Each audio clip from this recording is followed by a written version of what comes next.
Hi, my name is Lee Haxall. I'm an editor and a member of the International Relations Committee of the American Cinema Editors. We in the International Committee have been enjoying so much meeting our international partners. We decided to put together a little podcast to get to know what it's like editing around the world. We could think of no better guest than Jose Delio ARES Garcia, whose name I have I completely mutilated. But No, I you had the haven't. You did it pleasure. great. You said it perfect. It's great. You I, practiced it so much, it came out perfect. Beautiful. I had the pleasure of watching a bunch of Jose's movies, and Jose is an amazing editor. One of the movies I watched had, I think, AI simultaneously generated subtitles that were just from Mars.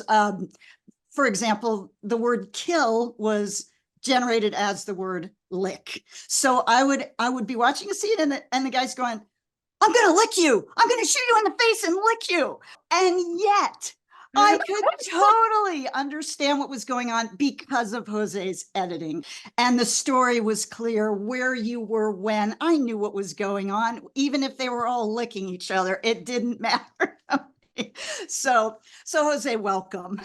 Thank you. Thank you, Lee, so much. Oh, wow. It's an honor to know that you could understand it, even they were licking each other. Well, Jose, well, the first thing I want to do is to get to know, for those of us, to get to know your name, first of all, what country you're from. My name is Jose Delio Ares Garcia. Yay. I'm from República Dominicana, Santo Domingo, currently in the capital city, Santo Domingo, de República Dominicana. My country is a Caribbean nation. We share the same island with Haiti. We are a big cinema consumer country. We go a lot to the cinema. We see a lot of movies. Is there a ton of work? It sounds like there's a lot of work for editors there who cut comedies and dramas and sitcoms and things like that as We do a well. lot of films here. We do a lot of films. I could safely say that we probably produce between 25 to 55 feature films a year in this country. Awesome. And they are all local films. I personally edit between 3 or 4 feature films a year. Are most of your films for television or are they for cinemas? And are there a lot of 100%. cinemas? 100% for cinema. Are people going back to the cinema since the pandemic? Is it a popular thing to do, or did it ever drop off during the pandemic? Yes, it did. It dropped off very strongly Yeah. during the pandemic, and we've been striving to get it back up. Since I work directly with the biggest chain in the Dominican Republic, in fact, I work with now the sole chain because they are basically 90% of the market. I work with them, and I am their head of post-production. And Ah, so we are striving every day to bring more people to the cinema back. We used to get a lot more tickets, yes, as it happens in the United States as well, but we are striving to get back those seats. And a lot of Dominicans enjoy cinema because, you know, working with the cinema brand of Caribbean Cinemas, they have cinemas in close to 20 countries in the Caribbean and I would say like 33 countries around the world. This brand has helped the people to watch a lot of movies in these countries. And in the Dominican Republic, there's no exception.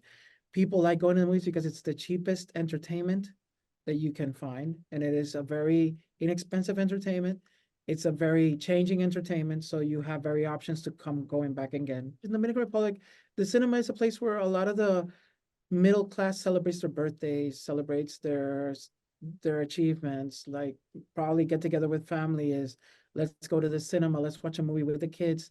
Because here we invest a lot in making cinema a very family-oriented experience. So for example, there are even cinema kids theaters here, which means that half of the theater is filled with play toys for kids. oh, wow. They have slides, they have ball pools and stuff, and the screen has the movie running. There are like a few rows for parents to sit back there, and then there's help in the cinema that takes care of the kids while the kids play around and watch some of the movie, and then they can start playing if they don't want to see the rest. And it's a very family-oriented experience. There's even there in the cinemas, we even have breastfeeding centers, which also pass the movie while you're there, so you don't miss it out. And There's a lot Wow. of work done here to keep the family inside the cinemas, and we also have arcades in there. We have a lot of things to help that because it is a very inexpensive experience for what you can get in the Dominican Republic, and it's a very entertaining experience. So we try to make movies that are family oriented. So you would understand Dominican films are usually PG or G, and sometimes PG-13. We might dabble with PG-13, but we don't go further than that because it is a very family oriented experience. Are all Dominican Republic products going to be family oriented, or do you have TV shows that are, yeah, more telenovela and things like that? The films where I am involved currently are Yep. PG-13 and under. I am in a group whose mission is to make films that the biggest quantity of people can enjoy with their families and take their family to enjoy those experiences and learn from it. These films have certain teachings in them, and people go and they see it and they learn and they experience it as a family. And I like making family films. But there is a lot of films that also go to festivals here in the Dominican Republic that are not family oriented and that are over PG-13, rated R movies, NC-17s. There's a market for those too, but those don't get the same ticket sales. There's a lot of comedy produced in this country, and I know a lot Yeah, of the people everything you showed me was very comedic. Yeah, love farcical. comedies. We Yeah. love comedies because in my case, the majority of the people who want to consume, the popular people that consume cinema, want to leave all the depression or all of the bad things that are happening around the world, all of the things that they live through every day, and they just want to go to cinema and laugh. They just want to go home and say, honey, you know what? Everything is gonna be okay. We just Yeah. had some fun. Man, those guys, they cracked me up. Yeah. You know, we can face our situations. We just needed a few hours of laughter and good time to know that we could live through what we're living through. And Yeah. people Yeah. want that. There is a lot of great stories of suffering, of drama here, a lot of great epic stories to be told in this country. And there's a lot of people telling them too. Yeah. But I like telling the stories that give you that positive feeling that everything is possible, that feeling of hope that never drowns. And Yeah. that's how we like it. And another thing with Dominicans, we love our music. There's a certain rhythm on our music, a certain rhythm of our music that's in our films. And you can see it in our films. We're very loud people. We love food. There's a lot of food in our movies, Yeah. a lot Yeah. of drinks in our movies, and there's a lot of laughter and a lot of good times. And I want to tell you guys that as a positive editor, even as a in a country that's very religious, and we are all very religious, as I am as well, we like to inject positivity in everything we do. And I hope that by watching my material, you could appreciate the positivity that we inject in our films and how we like to do that. And as Dominicans, how we like to share a lot of our culture with the rest of the world, and hoping that we can keep doing cinema that the world can consume, where we can show our positivity, our culture, our humor, and our lightness on everything. I'm curious what your childhood was like in the Dominican Republic, how you ended up being interested in films. My dad used to travel a lot. He works in computer systems. He used to make a lot of software that controlled banks and stuff like that. So he used to travel a lot around the world. So the time he would spend with us is usually 2 weeks after every month. So he would be out of the country for 4 weeks. He would come here for 2 weeks. And in those span of 2 weeks, what my dad and I used to do together was watch movies. Oh, So he would spend his time taking me to the theaters to watch movies with him, and we would watch movies on TV. oh, that's awesome. So the movies that I liked were the movies that Steven Spielberg would direct and stuff like that. And I shared a lot of those movies with my dad, but I would go see with him these amazing films like Indiana Jones, like Back to the Future, like, oh my God, I would see all these great films, like The Goonies. I love The Big Goonies, American films. a Yeah. lot of American films. So, like Jurassic Park. I mean, I would Is, see all these amazing films. And the thing was that when I was a very small kid, I was 9 years old. Yeah, I was 9 years old. I was asked in school. I studied in a private American school. So that's why I have good English for the Dominican Republic. boy, you have fabulous English. Thank you. So in my school, they asked me, what do you want to be when you grow up? And I was 9 years old. And during that time, they were passing a documentary for Indiana Jones, The Last Crusade. And in there was this man fiddling around with some film. And my dad would tell me that I would watch this and I would like the goofiness, his way of talking, his way of being, his energy.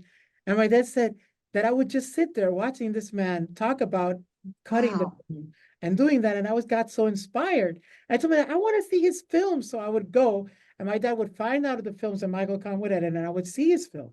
So this behind the scenes was my biggest inspiration of him.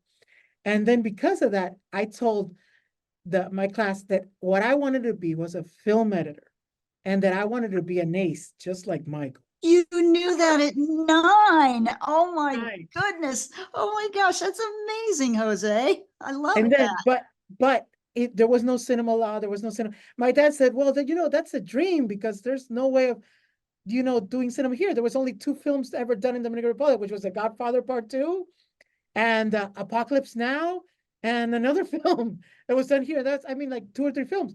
And my dad said, Habana was being made here in the 90s as well.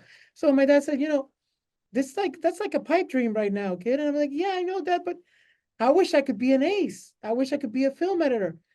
Then in 2009, the Film Commission passed the cinema law. And I was there. I was present there in the room where they signed the law into place. The first thing I did was I called my dad and I said, Dad, my dream can come true. I could become an ace someday. Wow. And he said, That really? is amazing. Oh my God, they signed the cinema law. And I was like, yes. So I started working on my first film. Lee, I've done 40 feature films. Since And 2009. since 2009. Wow. That is amazing. That is I've amazing. worked 40 feature films, 56 or 57 campaigns for films since 2009 till today. And it's just amazing that most people are like, oh, I wanted to be a director. You wanted to be an editor because of Michael Kahn. I love that. How did you learn your craft? Or you just dove right in 2009? Were you an assistant editor or how did Before that, since I did want to be an editor all my life, what I did was a lot of editing. I did a lot of commercials. Okay, there was film production in the Dominican Republic. Wow. Yeah. There was a lot of publicity and advertising. And I did a lot of concert films, a lot of concerts. Ah, I did a concert DVD for the 3 biggest artists in the country before the cinema law, which were Pavel Nunez, Johnny Ventura, and Juan Luis Guerra. I did DVDs for them that sold millions upon millions of copies. And I edited those DVDs and I did the DVD authoring for them. wow. So I did those things. And in the one with Johnny Ventura, I even owned half of the publishing and we sold millions of copies. That's how I made what Dominicans called our first million, mi primer millón. I made it with that thing. But $1 million back then was $30,000. So it's Yeah. a million Yeah. pesos back there was. So it was my first big acclaim of big money for me. And it was amazing to do. So I did that. But to be honest, I was editing all my life. I started editing since I was 17 years old, just cutting stuff for commercials. That's and so cool. Short films and stuff like that. But I did a lot of guerrilla films, which is Yeah. cool.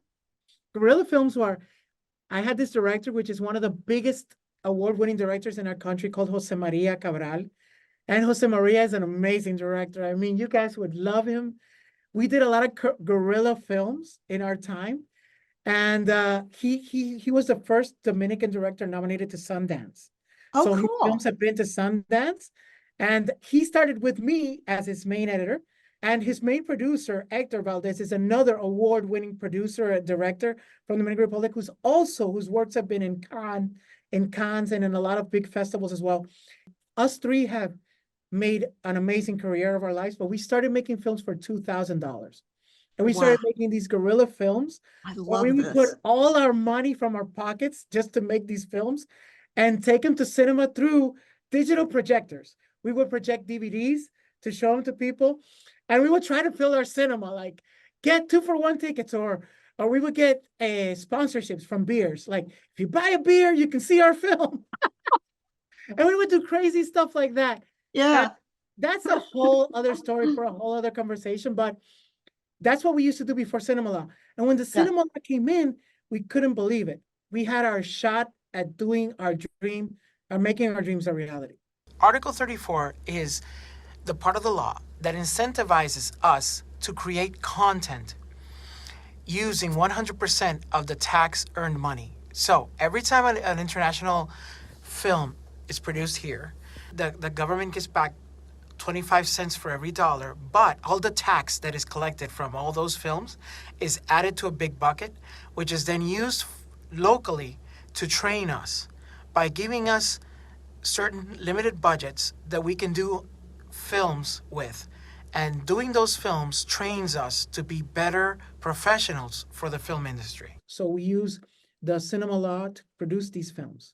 And Yeah. through that, we get the funding and sponsorship money, and we produce these films to for that end. What kind of a living does an editor make?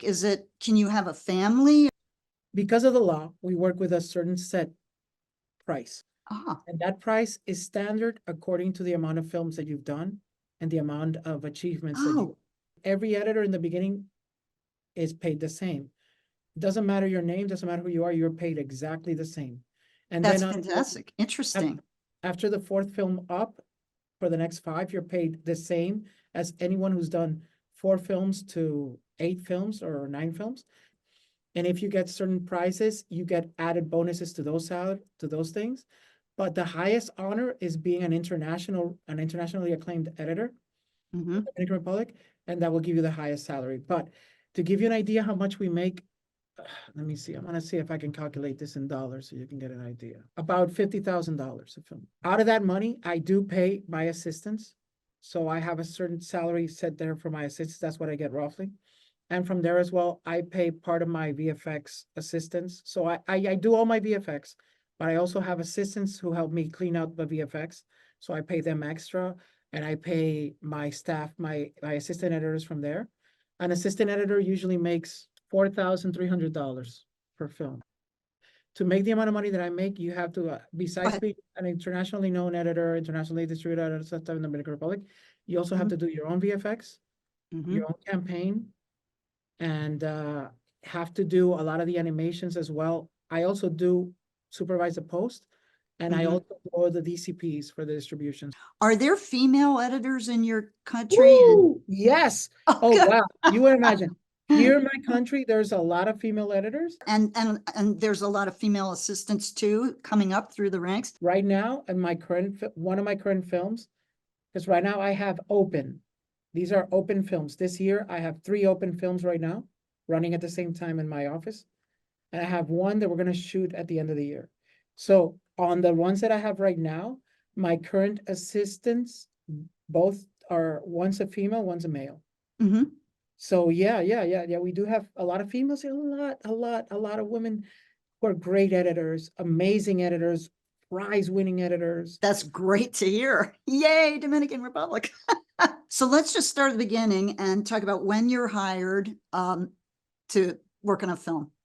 I usually get hired on the film a year before it starts. Okay, so you're brought on, you know you're going to work on a film a year in advance, but when do you actually start work? The day that it starts shooting is when you'll start editing, or no? No, we start working on the film a long time even before, because we usually start working on stuff like, I sit down with the director, since most of the directors that we use in the Dominican Republic, especially in this company, I've worked a lot of films with. Yeah. Like the last director I worked with, we've done 12 films together. The Okay, previous yeah, one after that, we've yeah. done 4 films together. So we Yeah. know each other so well. Yeah. They call me up and they know I like cooking, so they'd be like, JD, what are you gonna cook for me, man? I'm gonna go visit you. Let's talk about our film, man. We got a great film. So they would come up and they would show me part of the script. They say, listen, this is what we're gonna do. This is the way we want to do it. What do you think? So I'm on it. That's even so in the cool. Yeah. So it'd You're be like, in from the oh, beginning. wow, this Yeah. is gonna be so awesome. Oh, great, let's do it. So I help with finding music for it. We do a lot of stuff like that. And then when they're shooting, I have an all access pass, so I can go anytime I want. But Yeah.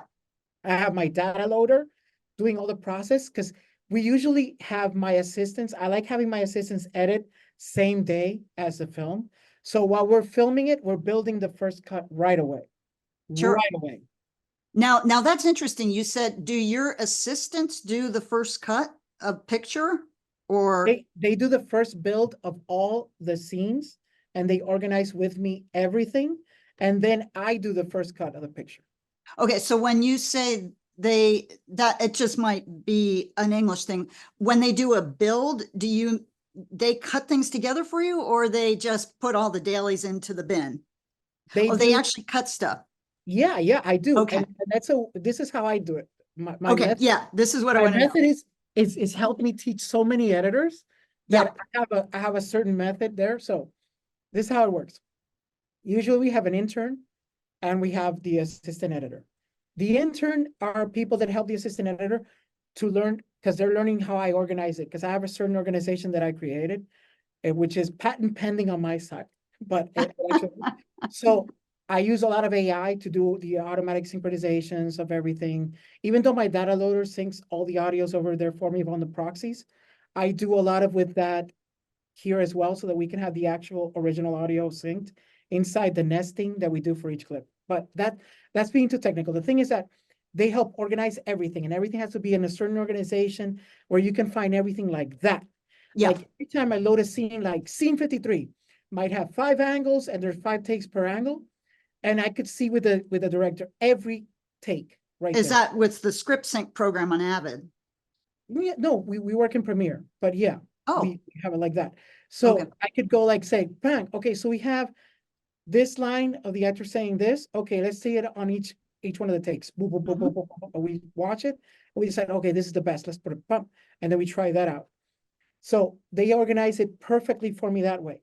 Then I have my assistants editors build the first build of every scene separately. Okay. Yeah. But here's where it gets interesting. Then they sit with me according to my color code, because I color code each scene. Like blue scenes are two or less angles. Brown scenes are 6 to 3 angles. Red scenes are more than 6 angles. That's my color system. So usually I take the apprentice editors and I said, okay, you're gonna do blue scenes. When they finish all doing the blue scenes, they sit with me in my editing bay and I see their work and then I correct them and I tell them why. Like, this is how we're gonna work. This works better here. You didn't take into account this entry here. You see in continuity, they said this, but now we have to work it like this. Because when the director says this, in this continuity, it overbeats the continuity and it goes this way. So let's do it this. And that's how I teach them how to be even better. Oh, that's amazing mentorship. Yeah, that's a lot of yeah. So that way they go building these separate scenes with me. Then I have my first assistant, which knocks all the scenes together for me in order. And then I do my first cut from that order. I create all the roles because personally, I have a certain editing method that has worked perfectly for my commercial films, which I call the sine wave method, which means that I separate every film in 5 rolls, 4 or 5 rolls of 25 minutes. Sure. And I take We those. call them reels. Yeah. Yeah, we call them rolls here, reels. Okay, it's the same. Yeah. So then I fix the rhythm on the reel by reel so that I make sure that I have the perfect sine wave. Like we usually start in a certain feeling that's neutral, then we intensify, we break it down, and then we intensify until it gets back to neutral, boop, and that's when we cut for the next reel. So that way I have a certain sine wave of rhythm and make sure that that rhythm is respected perfectly. So it's like a dance from one reel to the next so that we have the best pacing possible. So I concentrate on segments of 25-minute blocks to make that segment as best as possible. And this allows me to cut films really fast. So Yeah. I usually do a first rough cut of my film after I get all these scenes built and everything in 2 weeks. After Yeah. I do that cut, I make a DCP, we go to the cinema, we take it to a screen, and they watch that first build on that way. And it's what I call the worst version of the film. That's my title. This is the worst version of our film. And you show that to just the director? Oh. Well, Oh. this is a method I've implemented here that's worked so well for us. Yeah. And so I show them that and they always know this is the worst version of the film. It's got music, it's got titles, animations, Sure. sometimes, depending on the inspiration that I get on the film. I even do some VFX for it. So I load it up, boom, so it's there. We watch it on the big screen. And then from that version on, the producers know, okay, this is what the editor gave. This is where we're starting. This is how we're going to embark the film. And then the director sits with me for 1 month and we do his cut of it. Boom. We check everything in that month, everything. We try Yeah. everything once. We do everything. And then after those 4 weeks, bam, we show it back to the producers, and then we get their feedback, but that's not where it stops. Then the producer has 1 week of pictures, because since they're not the artist, they usually just say, I wish this could be included. Why wasn't it included? Then we justify. Sure. Why is this included? Then we justify. Why didn't this happen? We justify. And then we fix whatever we have to fix. And then 7 days after that, we don't show it to the producer alone. We show it to the producer and an audience of 300 people. That way, it actually helps us, because we know things absolutely. that are going to work, that the producer may be a bit nervous. And then we just show it to him with 300 people. And when they laugh, the producer, yeah, that was true. Yeah, that was Yeah, good. yeah. So- And how many previews do you do? We call those previews, and I'm curious, how many of those do you do on a movie? Three rounds. Just like We yeah. do 3 rounds of previews, and then after the 3 rounds of preview, we collect all the data. We Yep. do Excels that tell us what people think, what's the genre that they think, what are the interests of certain people, what things would they fix and stuff. And then we take that list, and we might say, okay, this now we're not gonna, no, this we're gonna do, yeah, this, and then we decide what we're gonna fix. Then we fix it up, and then from there, I send it to post. That's when we call it sending it to post here. Yes. Yep. That's So then, yep. then I separate the film, I send it to my color lab, and I send Yep. it to my sound lab. And then after that, I supervise what they do. every Great. day. That's what I was curious. Yeah. I work with a lab in Spain personally right now, one of the best labs in Spain. I work with the same people that worked Pedro Almodóvar and all of those Spain directors. And most Yeah. of the people that work for them work for me. And they're one of my closest friends. And we do a lot of films in the same studio. So they do my sound and color, and I check everything with them to make sure everything is aligned. And then while that's happening, I do all my VFX shots. Then come my VFX assistant inside the mix, and they Yes. start doing all the VFX shots with me. Like usually I do car green screens, screen green screens, stuff like that. Or I could do like an infinity loop thing. Like, I'm going to show you what that looks like. But there are certain effects that are really hard to do, and sometimes I do them, or I contract an assistant to help me do them. Like, I want to do this, and I create the first draft in the After Effects, and then they do the finishing touches for me. And then Okay. Yeah. I could come Yep. in and fix it with them, or they could do it for me and then have me the finalized shots. Yeah. So those are the type of shots we do. Simple VFX. We don't go very universal Marvel. We go very simple VFX. Yeah. Yeah. Yeah. That makes sense. That happens at the same time that I'm doing the campaign, because then right when Yes. Now that's what I wanted to ask you about, because here in the United States, a whole different set of editors handles the campaign, the trailer editors and the studio. So I was really curious, because you were saying you do the campaign. So tell me about that. I have another Excel which aligns me the campaign, and I have a work calendar that says on week 10 you start doing the official trailer. So I Okay. have 5 days, 4 days to do the official trailer, which means that for those 4 days, I'm not doing anything else, just the Yeah. trailer. And I usually do one to three versions of my first build of the trailer. I go to the producer, and we start working the rest of the campaign, and I usually do 20 campaign pieces. So it would Wow. be yeah. So That's I do, amazing. So you do that as well as the movie. yeah, and I do it, and it's included in that price. And the reason Yeah. I do that is because in this country, we have very small budgets to do a lot of things. So the cinema Yeah. lot doesn't cover the campaign. So what I do is I include it inside my payments. I just say So do other editors, or is that something that just you, Jose, do? something that I do. I know some other people that do include it, but I include it in my thing. I don't know how others Yeah. work with prices, but I do. So Yeah. I do the campaign, and then with Caribbean I do 20 pieces regularly, which means 2 policies, 2 main trailers, 6 TV ads, and then we do electronic billboards. So I do a few of the electronic billboard animations as well. So we do that. And then I might invent something, like if I see some content, I might do another extra teaser just because I'm inspired, like, hey, let's do this. And I'll take 24 hours and do that. But then the ending animations for the titles and stuff like that, since I work it with the graphic design team as well, Yeah. I could say like, okay, so we did these animations. Let's use this animation and make another product. Or I could send them to my social media team. I have a team of 5 guys that work in Caribbean who also make the rest of the pieces. Because for every movie, we make like 120 pieces, and I only make 20 of those 120. So these, Okay, so there are guys, there are other guys work. Okay, that's what I thought. Yeah. Oh my God, you have to do it all. no. Yeah. I do the main pieces. The main pieces, yeah. And then I send them pieces and they do all the rest according to my instructions or my builds. Usually I make a template for them and then they run that. And that's how they do it. But while that's happening and I'm supervising the post and I'm supervising VFX and doing VFX, Yep. then I get to build the whole film. They send me all the material colored, all the sound, and then I bring it into DaVinci Resolve and I build all the DCP. And that's where I built the master project, master builder Okay. project. And that's where I put every piece together, everything, all the animations, everything, all the VFX, everything. And then we subtitle it. We put the subtitles as well for our distribution in the States and all the other countries that are English speaking. And we add that, and then I create the DCPs with the KDMs so that then we can control the KDMs for theater.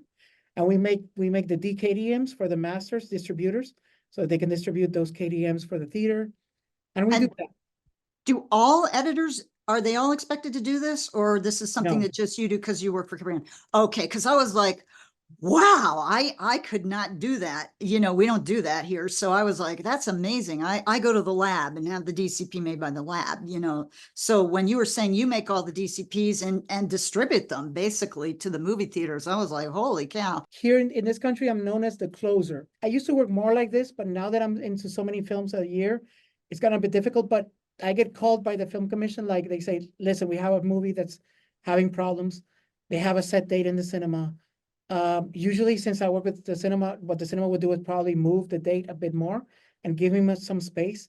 And then they would assign me a few weeks and say, Jose, can you take these few weeks and help that movie out? And I would go in and see where they are and see if I can get that movie closed.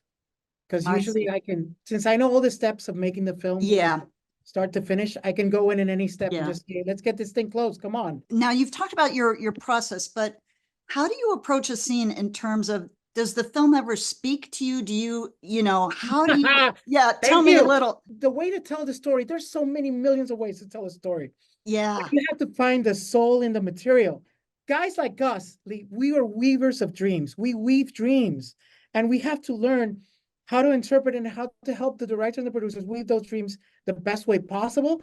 But one of the things that we have to do is also respect their process, because they absolutely. have a certain hold and a certain love for the material in a certain way. Yep. They have to experience it their way, and then when they do, they Yeah. will be open to letting us weave that dream. Yes. Because every film is a great film. Every film Yeah. is a great film. People put Yeah. a lot of love into it. We just have to find what's the best way to tell it. I think that's the perfect way to end our little session. This has been awesome, Jose. This has just been an awesome, awesome experience. And I think you're the perfect first victim of our little podcast.